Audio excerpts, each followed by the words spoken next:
আসসালামু আলাইকুম। আমরা সবাই জানি ইংলিশ হচ্ছে একটা ল্যাঙ্গুয়েজ, মানে হচ্ছে একটা ভাষা। বাট এই ল্যাঙ্গুয়েজটা বলার সময় বা লেখার সময় আমরা বিভিন্ন সময় রং সেন্টেন্স ইউজ করে থাকি, বলার সময় অথবা লেখার সময়। এই রং সেন্টেন্সগুলোকে আসলে রাইট করার যে ওয়েটা, এই যে টপিকটা, এই টপিকটার নাম হচ্ছে কারেকশন। আর কারেকশন থেকে চাকরির পরীক্ষা বলেন, এডমিশন টেস্ট বলেন, ব্যাংক, বিসিএস সব পরীক্ষায় কিন্তু কারেকশন টপিক থেকে প্রশ্ন হয়ে থাকে। আর কারেকশন সম্পর্কে আপনার যত বেশি আইডিয়া হবে, আপনি ল্যাঙ্গুয়েজটাকে পারফেক্টলি ইউজ করতে পারবেন। তো আজকে আমরা কিছু প্র্যাকটিস দেখে নেবো কারেকশন থেকে, যে এই রং সেন্টেন্সগুলোকে আসলে রাইট করব আমরা কিভাবে। ওকে, তো আমরা প্রথম সেন্টেন্সটা একটু দেখে নেই।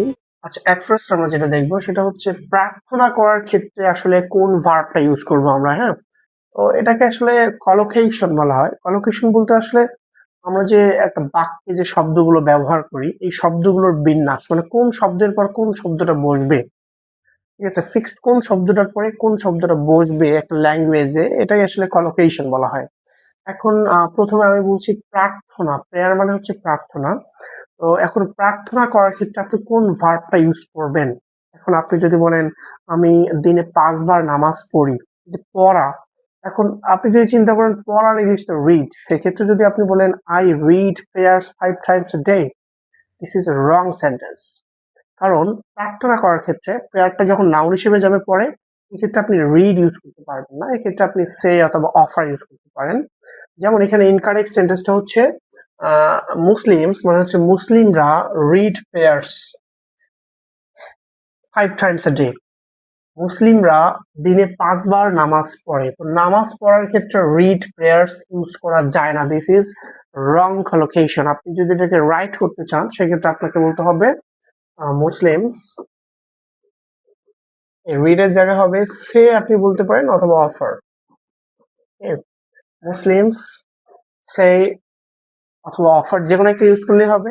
মুসলিম say prayers 5 times a day, say prayers 5 times, 5 times a day।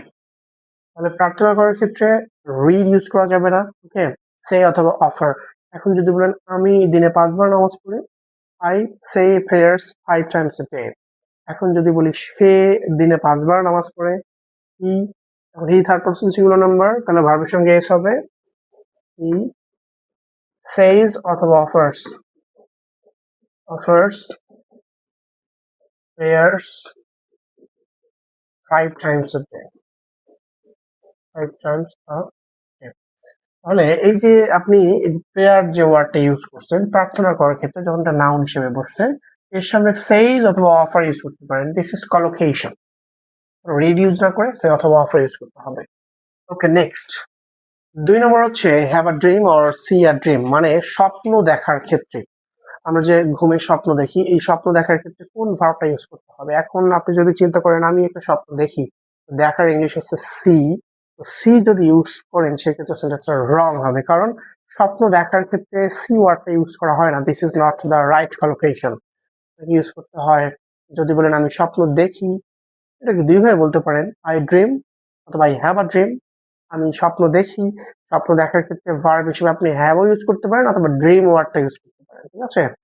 আচ্ছা, এখানে ইনকারেক্ট সেন্টেন্সটা হচ্ছে হি স আ ড্রিম লাস্ট নাইট, সে দেখেছিল একটি স্বপ্ন গত রাতে, মানে সে গত রাতে স্বপ্ন দেখেছিল। স্বপ্ন দেখার ক্ষেত্রে সি স এই ওয়ার্ডগুলো ইউজ করা যাবে না। হ্যাঁ, সি ভার্বটা ইউজ না করে আপনি কি ইউজ করতে পারবেন, হ্যাভ অথবা ডাইরেক্ট আপনি ড্রিমও ইউজ করতে পারেন। ওকে, এই রং সেন্টেন্সটাকে যদি রাইট করি তাহলে কি হবে, হি স ইউজ না করে, স হচ্ছে ভি টু, তাহলে আপনি হ্যাভ নেন, হ্যাভ এর ভি টু কি had, he had a dream last night, মানে সে গত রাতে স্বপ্ন দেখেছিল। অথবা আপনি এটাও বলতে পারেন হি ড্রিমটাকেও আপনি ইউজ করতে পারেন। ওকে, হি ড্রিমড, কারণ এখানে ভি টু হবে, ড্রিমের ভি টু হচ্ছে ড্রিমড, হি ড্রিমড ড্রিম হচ্ছে কগনেট ভার্ব হয়ে গেছে। মানে ভার্ব এবং অবজেক্ট যদি একই রকম দেখা যায়, ঠিক আছে, একই রকম মিনিং আসে, চেহারা একই রকম হয়, মিনিং একই রকম হয়, তখন this is called cognate verb, আর এটা হচ্ছে কগনেট অবজেক্ট। Last night. তাহলে এখানে রং সেন্টেন্সটা হচ্ছে হি স আ ড্রিম লাস্ট নাইট, গত রাতে সে স্বপ্ন দেখেছিল। এটা ভুল। কেন? স্বপ্ন দেখার ক্ষেত্রে সি ভার্বটা ইউজ করা হয় না। This is not collocation. রাইটটা হচ্ছে he had a dream last night অথবা he dreamed a dream last night. তাহলে স্বপ্ন দেখার ক্ষেত্রে সি ইউজ না করে কি ইউজ করতে হবে? হ্যাভ অথবা ড্রিম। নেক্সট, আচ্ছা, make a mistake or do a mistake. আমরা অনেক সময় ভুল করে থাকি কোনো কাজ করার সময়, বিভিন্ন সময় ভুল করে থাকি। তো যখন ভুল করব, আমরা কোনো কাজ করতে বা কোনো কিছুতে ভুল করব, ভুল করার ক্ষেত্রে কোন ভার্বটা ইউজ করতে হয়? এখন আপনি যদি চিন্তা করেন আমি অনেকগুলো ভুল করেছি, আমি গতকালকে একটা ভুল করেছি, গতকাল। এখন করার ইংলিশ টু ডু, এখন করার ইংলিশ হচ্ছে ডু। এখন আপনি যদি চিন্তা করেন আমি একটা ভুল করি, আই ডু আ মিস্টেক, যদি এটা বলেন যে I do a mistake, this is not the perfect collocation. Mistake মানে তো ভুল, তাই না? মিস্টেকের আগে ডু বসে না, মিস্টেকের আগে আপনি মেক ইউজ করতে পারবেন, মেক। তাহলে আই ডু আ মিস্টেক না বলে আপনাকে বলতে হবে আই মেক আ মিস্টেক। এখন আপনি চিন্তা করতে পারেন যে আমি এইটা কেন ইউজ করবো না? আসলে this is not perfect language, this is not collocation. Okay, প্রত্যেকটা ভাষার একটা নিয়ম শৃঙ্খলা আছে যে কোন ওয়ার্ডটার পর কোন ওয়ার্ডটা আপনি ইউজ করবেন। ডেফিনেটলি এর নিয়ম শৃঙ্খলা আছে, আপনাকে এগুলো মেনে চলতে হবে একটা ল্যাঙ্গুয়েজ শিখতে গেলে, ঠিক আছে?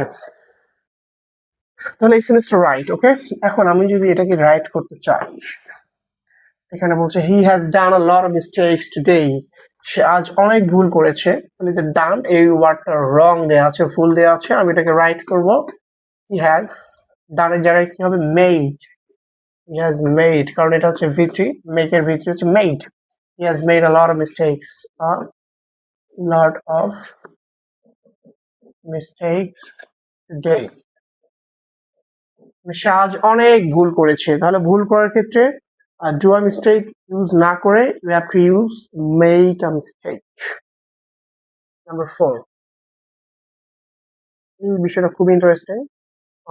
টেল অর স্পিক দ্য ট্রুথ, সত্য বলার ক্ষেত্রে কোন ওয়ার্ডটা ইউজ করবেন, টেল নাকি স্পিক? আমরা ম্যাক্সিমাম স্টুডেন্টস যেটা পড়ে থাকি সেটা হচ্ছে সত্য বলার ক্ষেত্রে কি ইউজ করি? স্পিক, তাই না? সত্য সত্য বলার ক্ষেত্রে আমরা স্পিক ইউজ করি, আর মিথ্যা বলার ক্ষেত্রে শুধুমাত্র টেল ইউজ করি, তাই না? আমরা ম্যাক্সিমাম স্টুডেন্ট জানি যে সত্য বলার ক্ষেত্রে স্পিক, মিথ্যা বলার ক্ষেত্রে টেল। বাট আজকে বলতেছি একটু মনে রাখবা, সত্য বলার ক্ষেত্রে দুইটা ইউজ করা যায়, টেলও ইউজ করা যায়, স্পিকও ইউজ করা যায়, মানে দুইটা ইউজ করতে পারবা সত্য বলার ক্ষেত্রে। সত্য বলার ক্ষেত্রে টেলও ইউজ করা যায়, স্পিকও ইউজ করা যায়, বাট মিথ্যা বলার ক্ষেত্রে শুধুমাত্র টেল ইউজ করতে হয়। এখন যদি বলেন কেন? This is language. ওকে, তাহলে you should always say the truth. এখন দেখেন এই জায়গায় কি আছে? দ্য ট্রুথ দেওয়া আছে, তাই না? ট্রুথ বলা হচ্ছে সত্য। তাহলে সত্য বলার ক্ষেত্রে আমি দুটো ভাবে ইউজ করতে পারবেন, আমি যেটা বললাম একটু আগে। ইউ শুড অলওয়েজ, তাহলে সেটা ভুল দেওয়া আছে, এখানে স্পিক লিখলে হবে স্পিক দ্য ট্রুথ অথবা টেল দ্য ট্রুথ। ওকে, আর মিথ্যা বলার ক্ষেত্রে টেল ইউজ করতে হয়, নেভার টেল আ লাই। এই সেন্টেন্সটা জীবনে অনেকবার পড়েছেন, never tell a lie, speak the truth. মিথ্যার ক্ষেত্রে শুধুমাত্র টেল ইউজ করতে হয়, বাট সত্যের ক্ষেত্রে স্পিকও ইউজ করা যায়, টেল ইউজ করা যায়। ওকে, আচ্ছা, আমরা এখন নেক্সট স্লাইডে যাব। Okay, smoke, I smoke a cigarette or it's a cigarette. Cigarette আমরা কি করি? মানে খাই তো, তাই না? সিগারেট তো খাই, তাই না? আচ্ছা, এই যে খাওয়ার ক্ষেত্রে সিগারেট যখন আমরা খাই, এক্ষেত্রে আসলে ইট মানে তো খাওয়া, তো ইট ইউজ করবো নাকি অন্য কোনো ওয়ার্ড আছে? এখন আপনি যদি বলেন আমি সিগারেট খাই, আচ্ছা যেভাবে বলেন আমি ভাত খাই, আই ইট রাইস, ঠিক আছে? এভাবে যদি আপনি বলেন আই ইট সিগারেট, সিগারেট, এই সেন্টেন্সটা কিন্তু রং হবে। হ্যাঁ, সিগারেট কিন্তু আমরা ভাতের মতো করে খাই না, ঠিক আছে? সিগারেট আমরা মুখে দিয়ে কি করে ধোঁয়াটা উড়াই দিই, তাই না? আচ্ছা, তো এই সিগারেট খাওয়ার ক্ষেত্রে আমাদের যে ভার্বটা ইউজ করতে হয় সেটা হচ্ছে স্মোক, ইট ইউজ করা যাবে না। হ্যাঁ, ইটস বাউট, এখানে অ্যাবাউট মানে হচ্ছে প্রায় 20 সিগারেটস এ ডে, সে প্রায় 20টা করে সিগারেট খায় দিনে। এই জিনিসটা রং, কারণ সিগারেট খাওয়ার ক্ষেত্রে ইট ইউজ হয় না, ইট ইউজড হয় না। এটা রাইট হচ্ছে ই স্মোকস। হি যেহেতু থার্ড পার্সন সিঙ্গুলার নাম্বার, ভার্বের সঙ্গে একটা এস যুক্ত হবে। হ্যাঁ, smokes about 20 cigarettes a day. সে দিনে প্রায় 20টা সিগারেট খায়। এই হচ্ছে আমাদের কারেকশন। এরকম অনেক সেন্টেন্স আছে যে সেন্টেন্সগুলো বিভিন্ন পরীক্ষায় আসে, বিসিএস পরীক্ষায় আসে, তারপর হচ্ছে অ্যাডমিশন টেস্টে আসে, বিভিন্ন চাকরি পরীক্ষায় আসে। এরকম অনেক সেন্টেন্স আছে, রেগুলার এগুলো প্র্যাকটিস করতে হয়, প্র্যাকটিস করে করে মনে রাখতে হয়। আর যেহেতু এটা ল্যাঙ্গুয়েজ, আর একটা ল্যাঙ্গুয়েজ কিন্তু একদিনে শেখা যায় না, রেগুলার প্র্যাকটিস করতে করতে শিখতে হয়। ঠিক আছে? এবার আপনি চিন্তা করেন, আপনি বাংলা ভাষা কি একদিনে শিখেছেন? নেভার। দীর্ঘ সময় দিতে হয়েছে, সময় দিয়ে প্র্যাকটিস করতে করতে, শুনতে শুনতে এভাবে কিন্তু আপনি শিখেছেন।